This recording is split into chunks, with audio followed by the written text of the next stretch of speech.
मेरी प्यारे brothers and sisters, तो आपका स्वागत है मेरे यूट्यूब चैनल में। आज हम नया टॉपिक लेकर के आए जिसमें हम मलेरिया के बारे में बात करेंगे। मलेरिया क्या होती है, कितने टाइप्स की होती है, इसके सिम्टम्स क्या क्या होते हैं, कॉजेस कौन कौन से होते हैं, कौन से मच्छर के काटने से मलेरिया होता है, इन सब चीज़ों के बारे में हम बात करेंगे। तो चलिए स्टार्ट करते हैं बिना देरी किए हुए। तो सबसे पहले तुम ये जानेंगे कि मलेरिया क्या होता है। मलेरिया एक ब्लड परजीवी है। मलेरिया ब्लड का परजीवी होता है। यह फीमेल एनोफ्लीज मॉस्किटो के काटने से फैलता है। यह मॉस्किटो पैरासाइट को बॉडी में रिलीज करता है। यह परजीवी स्पोर्स बनाते हैं, इसलिए इन्हें स्पोरोजोइट्स और स्पोरोजोआ के नाम से भी जाना जाता है। सिंपली हम क्या जानते हैं कि जो मलेरिया होती है ये मच्छर काटने से होती है, बस हमें इतना ही पता होता है।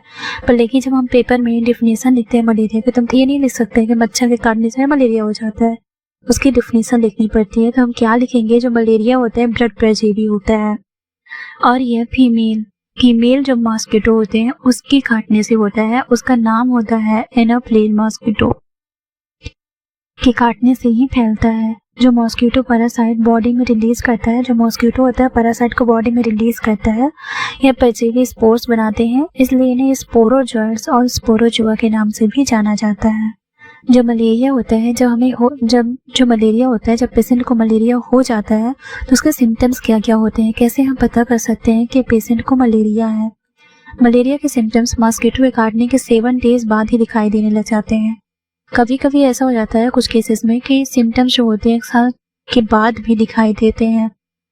यानी कि जो मलेरिया होता है, मलेरिया जो है इसके सिम्टम्स 7 डेज के अंदर दिखने लग जाते हैं। पर कभी कभार ऐसे केसेस हो जाते हैं जिनसे सिम्टम्स 1 साल के बाद दिखाई दे सकते हैं। इसमें सिम्टम्स क्या क्या होते हैं, जब मलेरिया हो जाता है तो high fever, nausea, vomiting, chest pain, rapid heart beat, joint pain. एक बार रिवीजन करते हैं जो सिम्टम्स क्या क्या हो सकते हैं इसके। हाई फीवर बहुत ज़्यादा रहती है, बहुत तेज रहती है फीवर। नोजिया और वोमिटिंग होने लगती है, निगोटिंग होने लगती है, चेस्ट पेन होने लग जाता है, रैपिड हार्ट बीट हो जाती है, जॉइंट पेन होने लग जाता है। अब हम जानेंगे कि टाइप्स कितने होते हैं मलेरिया पैरासाइट के, यानी कि मलेरिया जो होते हैं उसके कितने टाइप्स होते हैं।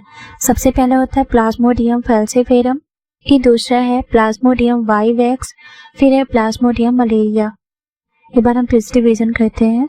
टाइप्स ऑफ मलेरिया के कितने टाइप्स के होते हैं, तो 3 टाइप्स के होते हैं। सबसे पहला होता है प्लाज्मोडियम फैल्सिफेरम, फिर होता है प्लाज्मोडियम वाइवेक्स, फिर होता है प्लाज्मोडियम मलेरिया। इसको हम डायग्नोज कैसे करते हैं, जो मलेरिया होता है इसको हम डायग्नोज कैसे करते हैं। तो सबसे पहले ब्लड टेस्ट, फिर MP card, physical examination, stain test.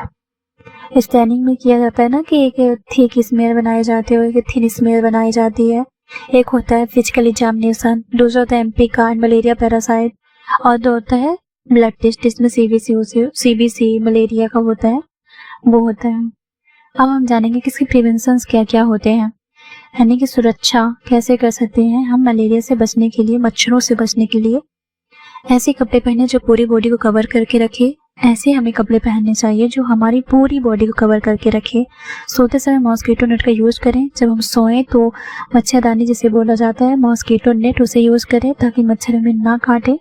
अपने घर के आसपास सफाई रखें ताकि मच्छर पैदा ही ना हो सके। अब हम जानेंगे कि इसके ट्रीटमेंट क्या क्या होते हैं। जो मलेरिया होती है इसके क्या ट्रीटमेंट होते हैं। तो मलेरिया कोई स्पेसिफिक वैक्सीन उपलब्ध नहीं है, इसीलिए मलेरिया को इन्फेक्शन को कम करने के लिए एंटी मलेरिया ड्रग्स का यूज कर सकते हैं। Thank you for watching. अगर वीडियो आपको अच्छा लगा हो तो लाइक और सब्सक्राइब जरूर करिएगा और कमेंट करके जरूर बताइएगा कि वीडियो को कैसा लगा। Thank you.